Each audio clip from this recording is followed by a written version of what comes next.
Saludos hermanos y hermanas, que Dios les bendiga a todos y a todas. Bienvenidos y bienvenidas otra vez a este tiempo de encuentro bíblico, de diálogo con la palabra de Dios. Y hoy estamos de fiesta y de celebración, porque siempre estamos bien acompañados en este diálogo que compartimos esta mesa para estas lecciones bíblicas, pero hoy estamos súper bien acompañados del reverendo Benjamín Santana, quien es nuestro hermano, nuestro amigo, nuestro pastor, y qué bueno que podemos compartir con él este día y estamos alegres de tenerlo entre nosotros. Queremos invitarles a que usted pueda compartir este encuentro, lo pueda hacer a través de su página de Facebook, o lo pueda hacer también a través de cualquier otro medio que disponga y que pueda ser de beneficio y de bendición a todos y a todas. Aquí estamos desde la Iglesia Cristiana Discípulos de Cristo en Puerto Nuevo, transmitiendo en esta mañana las lecciones que corresponden, la primera lección de las lecciones que corresponden al mes de febrero de nuestra revista El Discípulo. Y además de tener a Benjamín con nosotros para conversar, Benjamín es el autor de esas lecciones del mes de febrero de nuestra revista, así que tenemos de primera mano, ¿no? Al creador de estas lecciones que están en nuestro material para enriquecer nuestra experiencia de conversación de hoy. Saludos a todos y a todas de parte de este servidor Gamaliel Ortiz, y como bien ha dicho Carlos, hoy tenemos el lujo de contar con Benjamín. Él no quiere que digamos nada de eso, pero lo vamos a decir como quiera. Es un gustazo, es un honor para nosotros, lo amamos, lo respetamos y es una persona muy importante en nuestra vida, eso sí tenemos que decirlo, que ha sabido marcar unas huellas en nuestro carácter ministerial, y eso nosotros lo atesoramos y lo valoramos demasiado. Con esa bendición de que Benjamín es el autor de estas lecciones, él ha accedido y se lo agradecemos a estar con nosotros en esta serie de cuatro lecciones bíblicas, que empieza con este texto del Éxodo, que es el texto del episodio de las parteras. Y solamente para ubicarnos, hermanos y hermanas, y para que podamos aquilatar mejor ese episodio de las parteras, Benjamín me va a permitir decir un par de cositas sobre el libro del Éxodo. Recordemos que el libro del Éxodo, aparte de que en nuestro orden canónico bíblico es el segundo libro del llamado Pentateuco, realmente es el libro que narra la épica de la liberación del pueblo de Israel.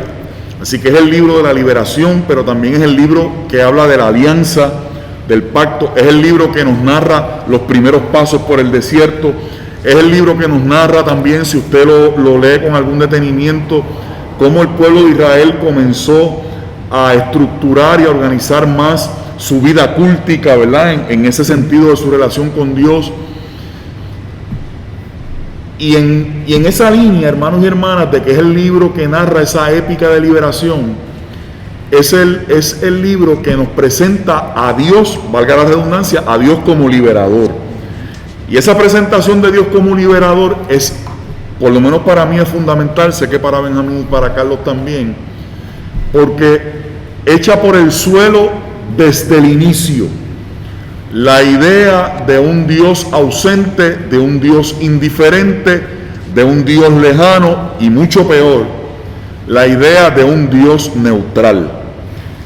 Este es el libro en el que de una manera contundente se declara que Dios se coloca del lado de un pueblo de esclavos. Vamos a decirlo como es. Dios se coloca de un pueblo de esclavos que está sojuzgado por una de las potencias de aquel momento, que no era otra sino Egipto. Así que aparece Dios inclinando su oído, es decir, poniéndose del lado de ese pueblo en esa condición.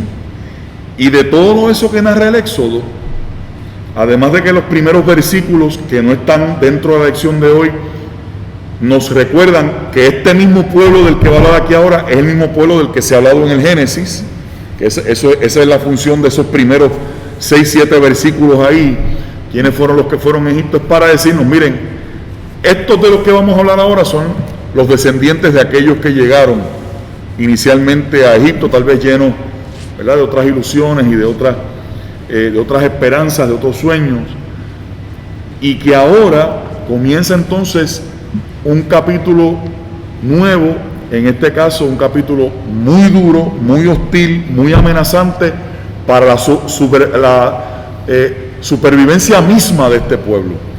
Y ahí nos encontramos con este episodio de las parteras. Así que eso para Benjamín. ¿Qué es lo que, así, a grosso modo, para después podemos ir a los detalles, qué es lo que encontramos en este episodio de las llamadas parteras?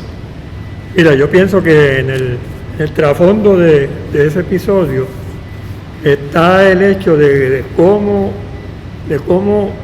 a veces la historia quiere tomar un giro que no lo toma por ella sola, un giro que es ordenado por gente con unas agendas, ¿no? Uh-huh. Un giro que para convertirlo en un proyecto de muerte, en una agenda de muerte.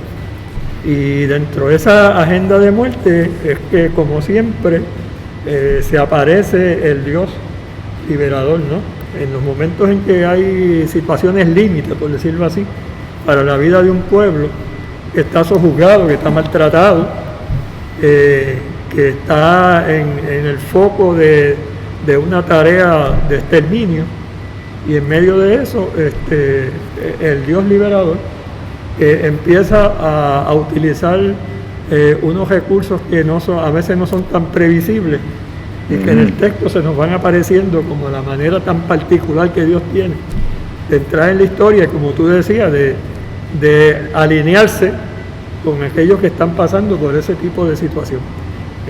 Yo sé que más adelante tú vas a mencionar esto, pero este es un texto que cae perfectamente con muchas de las circunstancias que nosotros estamos viviendo en el día de hoy, algunas muy cercanas a nosotros, ¿verdad? Yo creo que este texto nos pone a pensar a nosotros sobre eso. Yo quería, antes que Carlos siga, este capítulo 1, Benjamín, ahora que tú hablas de un proyecto de muerte, a ese proyecto de muerte se le antepone un proyecto de vida de parte de Dios.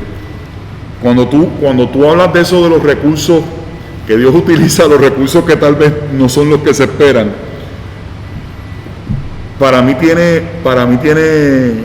me grita el hecho de que si las razones que el faraón tenía para dar esas directrices, porque la primera directriz es la de comenzar a someterlos a trabajo forzado, ¿verdad? Y eso del trabajo forzado, por si a alguien le interesa, es que precisamente desde José, cuando interpreta los sueños, los egipcios comenzaron a construir lo que ellos llamaban ciudades graneros. O sea, lugares en los cuales, según la interpretación que José hizo del sueño del faraón, cuando vinieran los tiempos de las vacas flacas, ¿verdad?, de la escasez, tuviesen una reserva. Así que era un proyecto para la vida, curiosamente, ¿no? Pero en este caso, el modo de producción del que se valía este imperio, de alguna manera se apoderaba del trabajo de la gente, y el Estado, para que usted comprenda, el Estado tenía la facultad para decirle, por ejemplo, a los campesinos cuando no estuviesen en tiempo de la siega, de la cosecha, pues ahora la mano de obra de ustedes es mía, ¿verdad? Lo decimos para que lo podamos entender así, y tú me vas a ayudar a hacer, por ejemplo, el barro o los ladrillos, porque voy a construir este almacén, ¿verdad?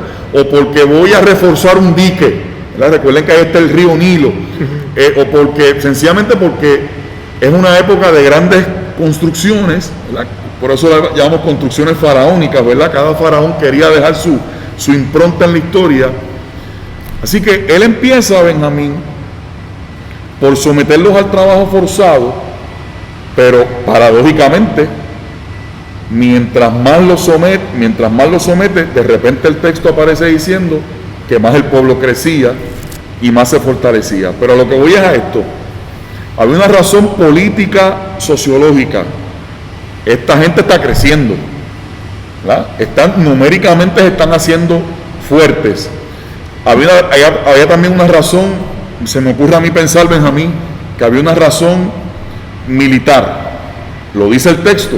El texto dice, ¿verdad? Estoy meramente en el texto, cuidado, porque de repente, si le da con aliarse con alguno de nuestros enemigos, ya tenemos aquí numéricamente un problema. Así que una razón político-social, una razón militar, y pienso también que una razón económica, porque era mano de obra libre, mano de obra gratuita, porque podían disponer de ella.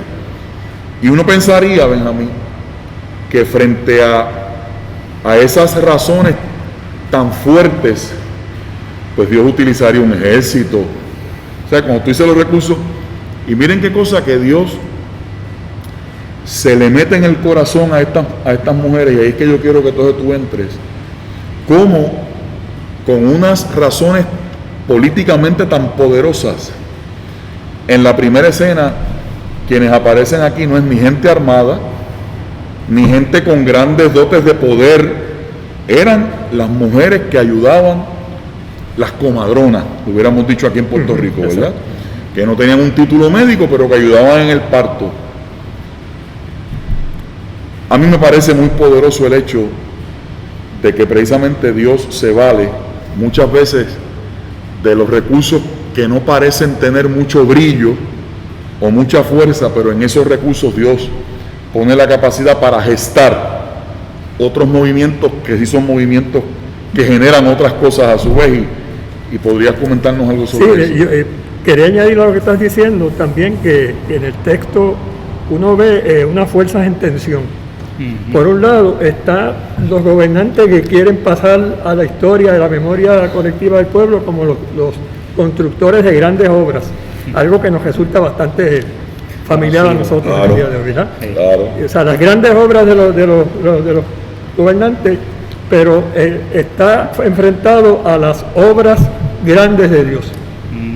Entonces son dos obras totalmente distintas, porque una es conservar la memoria a base de construcciones materiales y que haya una memoria de eso. Y alimentar el ego. Y alimentar el ego. Y la otra es los grandes acontecimientos de Dios que se meten en la historia de una forma distinta, ¿verdad? Y va entrando, como decíamos, por caminos distintos. Como tú decías, lo más lógico era pensar que hubiese una fuerza militar que entonces se enfrentara a esas intenciones de Faraón, pero Dios trabaja de otra manera.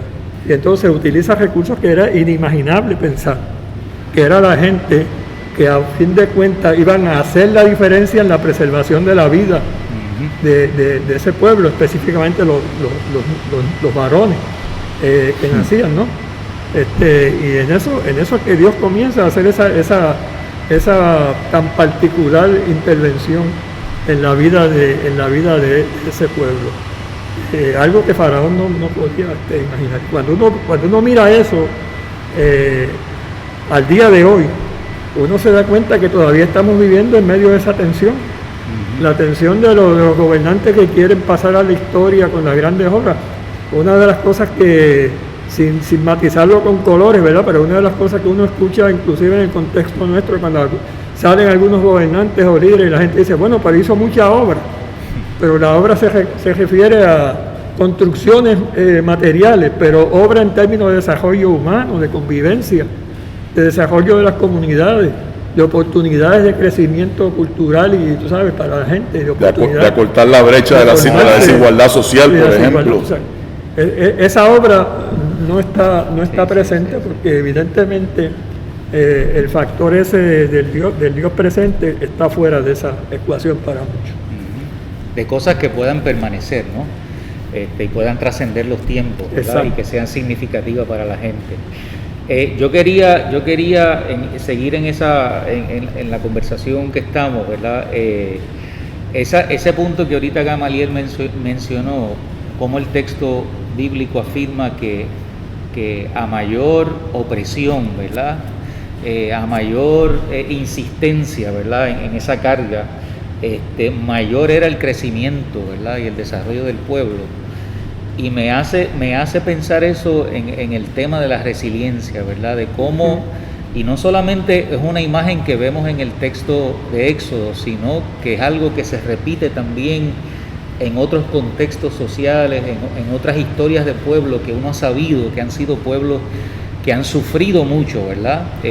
Mucha opresión, mucha injusticia, mucho dolor, pero de alguna forma en medio de eso los pueblos se fortalecen, ¿no? Y siempre encuentran camino, encuentran oportunidades y posibilidades. Y quería por ahí, Benjamín, quizás abrir un poco por esa brecha, ¿verdad? De cómo eso se da en el texto bíblico, ¿verdad? Y cómo es que nosotros lo podemos todavía ver, ¿verdad? En esos textos generales que mencioné, pero también en nuestro pueblo, ¿verdad? En circunstancias particulares.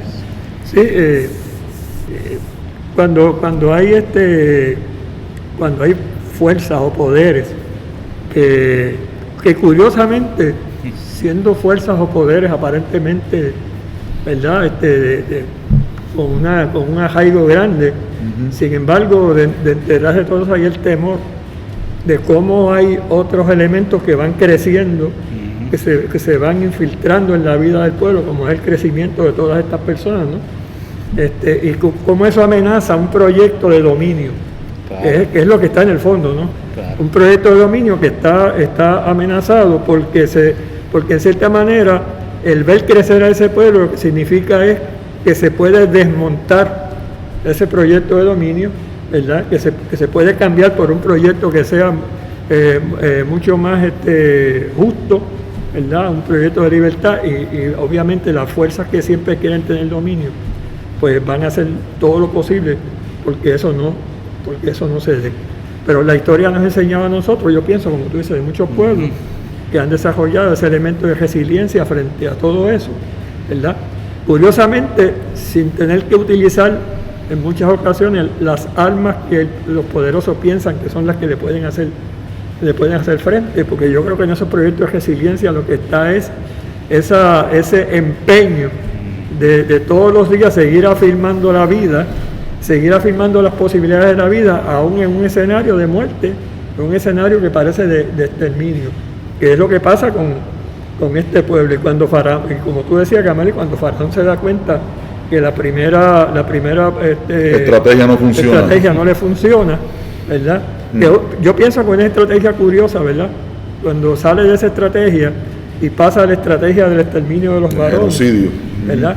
Porque yo pensaba, a lo mejor un poco distinto a como está planteado, ¿verdad? Pero yo pienso que si se quería hacer un exterminio, a mí me hacía más lógica que se exterminaran las mujeres, porque las mujeres son las que van reproduciendo, ¿verdad? Sin embargo, el exterminio es de los varones, quizás por las razones militares, claro, porque son los que van a la guerra. Pero entonces ahí entra lo que nosotros podemos llamar ese humor de Dios, ¿verdad? De que en medio de todo eso que Faraón, esa visión que Faraón tiene, de cómo le va a hacer frente a esto, Dios lo sorprende, porque es lo que pienso que Dios hace muchas veces en la historia. Dios entra por unos flancos, que son los flancos que los poderosos piensan que están protegidos. Y Dios entra por esos flancos. Y el flanco porque Dios entra era inimaginable, unas mujeres, ¿sabes?, que son parteras, y ese va a ser el flanco débil, ¿verdad? Débil para Faraón, pero es el flanco de posibilidades que Dios va abriendo. Eso es maravilloso, porque yo pienso que Dios siempre nos está mostrando eso, y que aún en este momento que nosotros estamos viviendo, de tantas preguntas y tanta, ¿verdad?, inseguridad, uno tiene que pensar, bueno, y si Dios empieza a abrir unos flancos que nosotros no anticipamos que Dios pueda abrir, en medio de todas esas situaciones que tenemos. Así que yo pienso que eso nos pone a pensar un poco. Quería solamente añadir a eso, Benjamín, y para que Gama también, este asunto de cómo es que la opresión y el trabajo forzoso no logra quebrantar el espíritu humano, ¿no? Ese elemento de la sensibilidad de estas mujeres, de ese flanco por donde Dios entra, ¿no? Un elemento de sensibilidad, de compasión, un elemento de valorar, ¿no?, la vida humana y de no prestarse para seguir la orden y la directriz, ¿no? Y en ese sentido obedecer y caminar en otra dirección, a mí me parece extraordinario, ¿verdad? Cómo es que en todos esos escenarios donde a veces la intención es quebrar, ¿no?, el espíritu humano, pues siempre prevalece. Claro, sabemos que obviamente esta es la historia donde Dios, ¿no?, está presente, y sabemos que en eso Dios, ¿verdad?, se encarga de mantener eso vivo en el corazón del ser humano, pero me parece extraordinario esa. No solamente es que logra, según el texto, y para beneficio de los que se estén conectando ahora a este encuentro, estamos en el primer capítulo de Éxodo. En la lección dice que es del 8 al 21, pero yo les recomiendo siempre que lea el capítulo completo. Benja y Carlos, retomando el punto, ¿verdad? Aquí estamos viendo cómo el mal intencionalmente maquina para destruir. Y parece ser una escena, Benjamín, en la que se nos dibuja como una política de opresión y de exterminio, en este caso, un exterminio sistemático. Si es un nene, lo matas.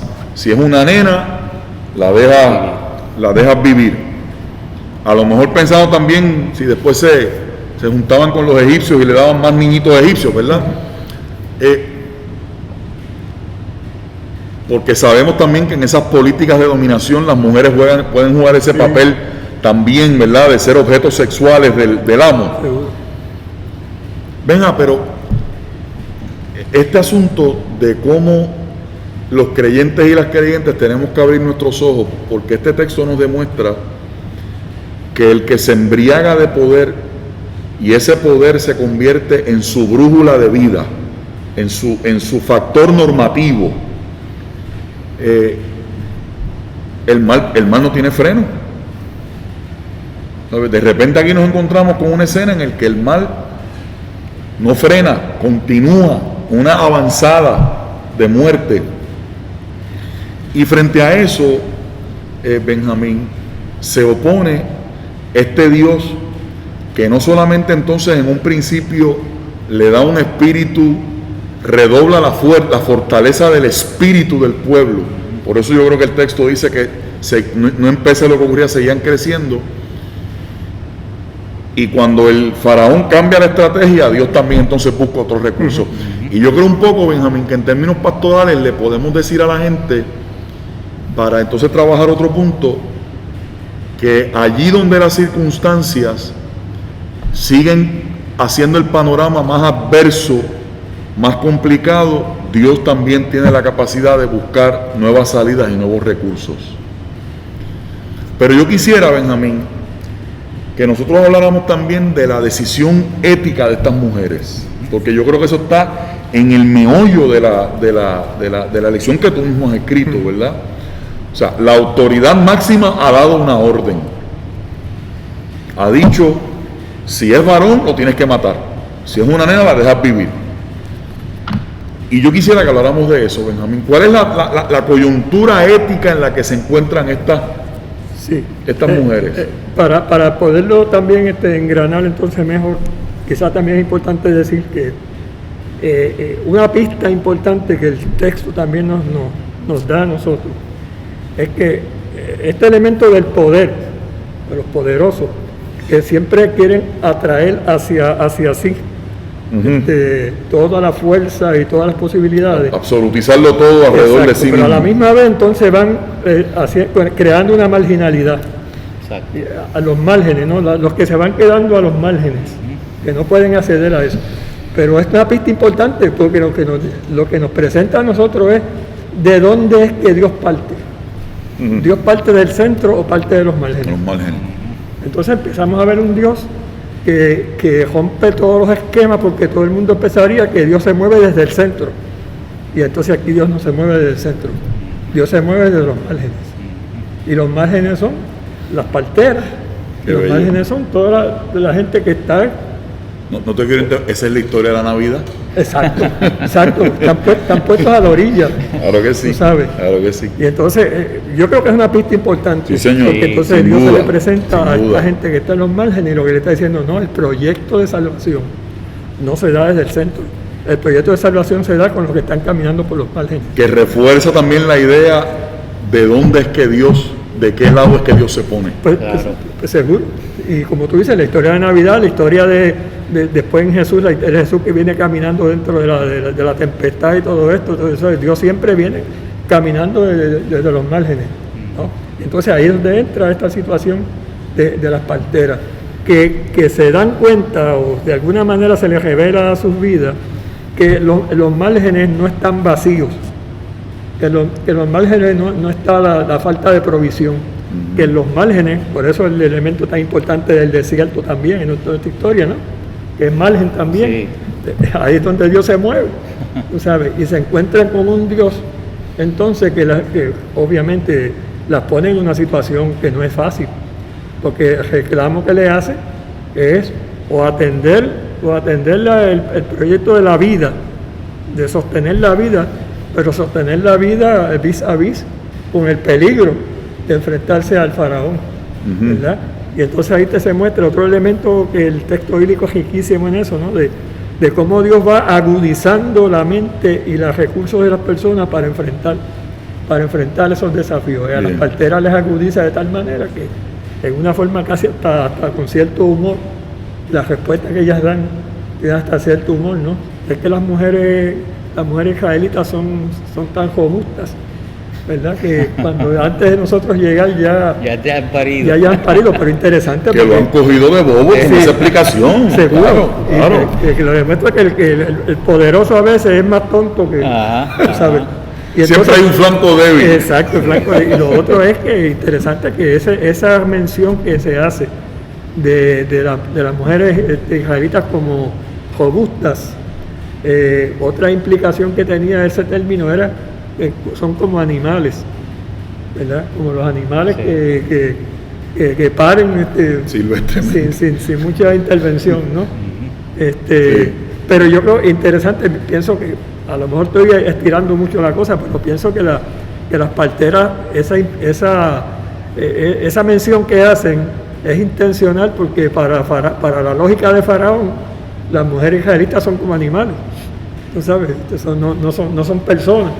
Y las parteras ahorita dicen, mira, si ellas no son ni personas en un sentido, porque paren así como los animales, pero detrás de eso está toda una estrategia para engañar, que las parteras han desarrollado, que no es una estrategia de ellas, es la forma en que Dios de alguna manera le ha dado luz para que ellas puedan trabajar.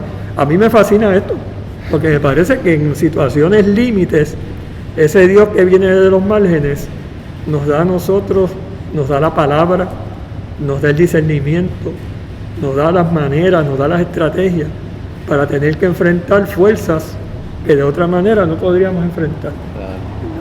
Y yo pienso que eso es maravilloso. Y eran fuerzas que no podían enfrentar, porque aquí estamos hablando de todo el aparato del poder del Estado. Claro. Que precisamente, Benjamín, una declaración teológica, evangélica, es qué es lo que ocurre cuando Dios no está presente en ese tipo de escenario, y cuando Dios no está presente, el terreno se hace más fértil para precisamente políticas o acciones o actos de este nivel de perversidad, que es una perversidad tan primitiva, ¿verdad? tan cruda, porque es que si yo no puedo controlar los escenarios que yo quiero controlar, recurro a lo que sea para granjear, para agenciar ese control. Y por eso yo decía ahorita que los creyentes y las creyentes tenemos que tener los sentidos muy despiertos, porque el mal no tiene freno.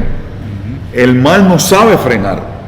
Y como lo que quiere es seguir acaparando, fíjate que aquí Faraón lo que quería era seguir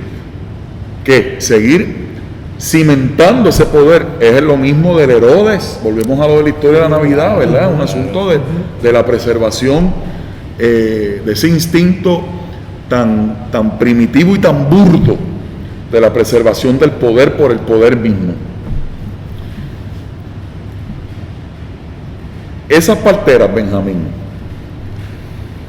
¿qué es lo que refleja, además de lo que ya tú has dicho, qué es lo que refleja esa decisión de enfrentar a la máxima expresión del poder autoritario de su tiempo, contra el que ellas no tenían ninguna posibilidad de nada que no fuera este tipo de estrategia? Cuando tú estuviste en el proceso de escribir la lección, Benjamín, ¿qué tú reflexionaste, qué tú descubriste, qué tú discerniste en ese actuar de las parteras? Que estamos todavía rodeando la cuestión ética, ¿verdad? Que a mí me interesa tanto, ¿no? O sea, cómo el encuentro con Dios conlleva unas decisiones que representan una ruptura con aquello que el poder quiere normalizar. O sea, este individuo quería normalizar el exterminio. Y estas mujeres dicen, es que el encuentro con Dios obliga a otra cosa. ¿Cómo? Yo creo que tú casi lo has dicho, ¿no? Ese elemento del encuentro, la expresión importante es el encuentro con Dios. El encuentro que estas mujeres tienen con Dios, igual que el encuentro que uno de nosotros tiene con Dios, crea lo que uno puede llamar, o sea, te crea unas rutas nuevas en la geografía interna tuya. Claro. ¿Sabes? Tú tienes un mapa de rutas, pero cuando hay el encuentro con Dios, el mapa de ruta cambia. Sí, señor. Y cambia no de manera, no necesariamente de una manera pacífica, ¿sabes? Sino que puede cambiar en un desafío que puede ser hasta atemorizante. Después, cuando vemos la historia de los profetas, nos damos cuenta, ¿no? Que siempre ese llamado de Dios es un llamado atemorizante, porque sabe que le va a cambiar la ruta, o sea, que te va a cambiar el mapa de vida, pero claro, te da una certeza de que aunque te ha cambiado la ruta, esa es la ruta que hay que seguir. Esa es la ruta que hay que seguir. Aun cuando hay el peligro de enfrentar, como tú dices, esas fuerzas del mal que nunca están satisfechas, que siempre siguen devorando. Para aquellas mujeres, yo no entendieron que su mapa había cambiado y que había un valor que ahora se añadía a la vida de ellos, y era el valor de la vida humana, por encima de cualquier otra consideración, y estuvieran dispuestas a jugarse su vida en esa situación, porque si no le hubiera salido la excusa que le dieron a Faraón, claro, ahí terminaba la historia. Claro, ¿verdad? Claro. Pero yo pienso que lo que esas mujeres nos están diciendo... Y por eso lo digo, perdonando, porque ellas pusieron en riesgo su propia vida. Claro, su vida estuvo en riesgo. Claro. Estuvo en riesgo. Y yo creo que lo que nos está diciendo es que los encuentros con Dios, voy a hacer una digresión aquí, ¿verdad? Que en este mundo cristiano, evangélico nuestro, donde a veces hay esa visión triunfalista, ¿verdad? De que el encuentro con Dios nos abre tantas puertas de éxito, ¿verdad? Y que el encuentro con Dios lo que determina es éxito, ¿verdad? El texto bíblico está diciendo, no, ¿sabes? El encuentro con Dios, puede haber algunos momentos exitosos, pero el encuentro con Dios es un encuentro que no siempre te va a llevar por la ruta del éxito, por lo menos en la forma en que comúnmente se ve, claro, ¿verdad? Sino que te puede llevar por caminos de mucha dificultad, y eso está documentado en el texto bíblico de muchas maneras, ¿verdad? Pero en el fondo, aunque no te lleve por un camino que sea tan suave y te lleve por caminos de mucha dificultad, en el fondo lo que está es la misma certeza que aquellas mujeres tenían, ¿verdad?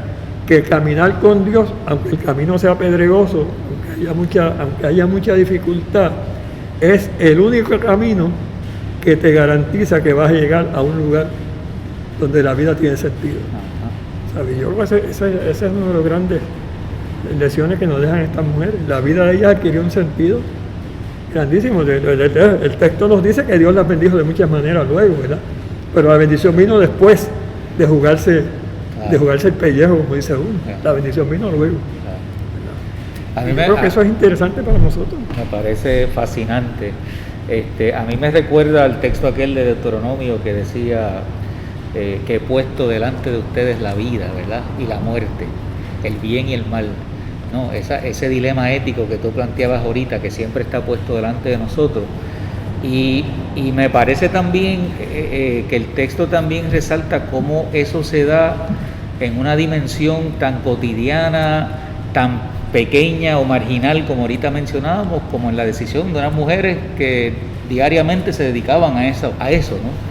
Y cómo es que nosotros, y yo creo que ahí, Benjamín, tú comentas algo sobre eso, cómo es que a veces pasa desapercibido esas oportunidades o esos espacios en la vida donde Dios se hace presente y donde quizás nosotros pensamos la decisión por la vida o por la muerte, ¿verdad?, en escenarios grandes, pero a veces hay cosas, espacios mucho más cercanos, ¿no?, de nuestra vida, de nuestro espacio cotidiano, donde Exacto. Esas decisiones tienen impacto, ¿verdad?, y tienen significado.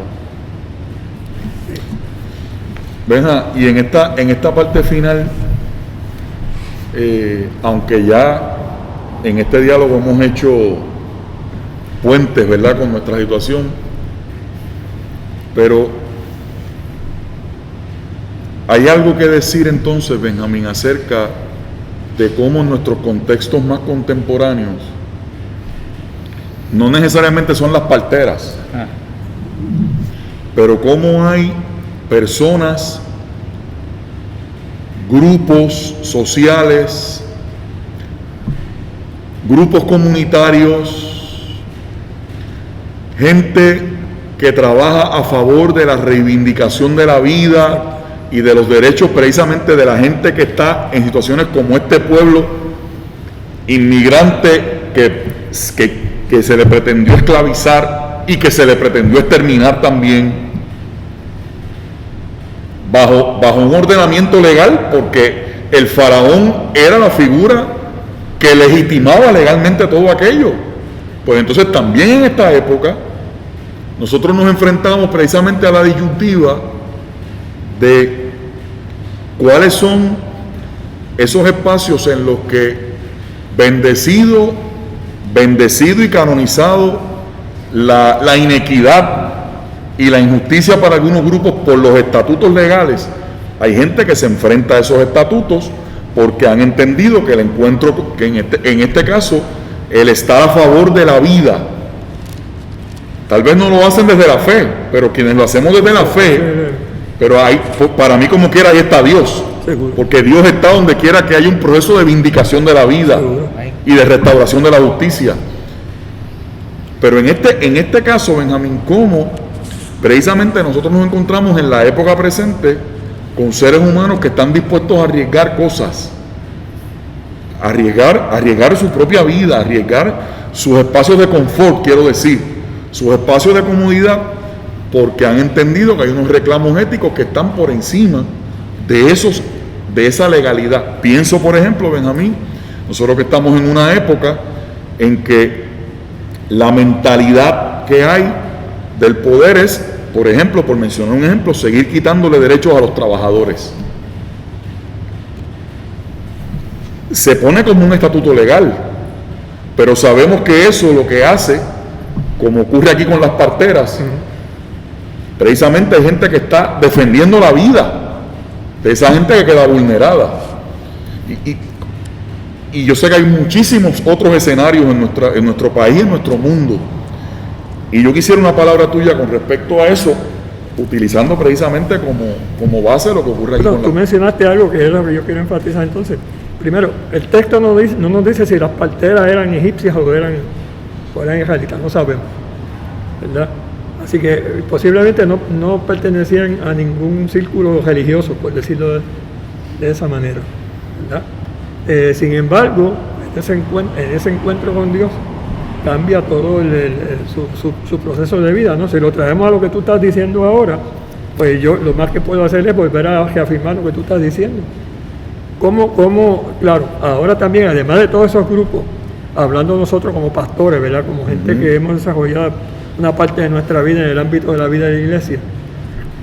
Una de las preguntas que hay que levantar es si la iglesia ha sido partera, ¿verdad? ¿Hasta qué punto la iglesia ha sido partera? Exacto. En medio de un contexto de muerte, vamos a hablar, claro, porque nosotros tenemos muchos contextos de muerte, donde quiera que se están minimizando derechos, donde quiera que se está reduciendo espacio de vida, donde quiera que se están reduciendo posibilidades de desarrollo humano.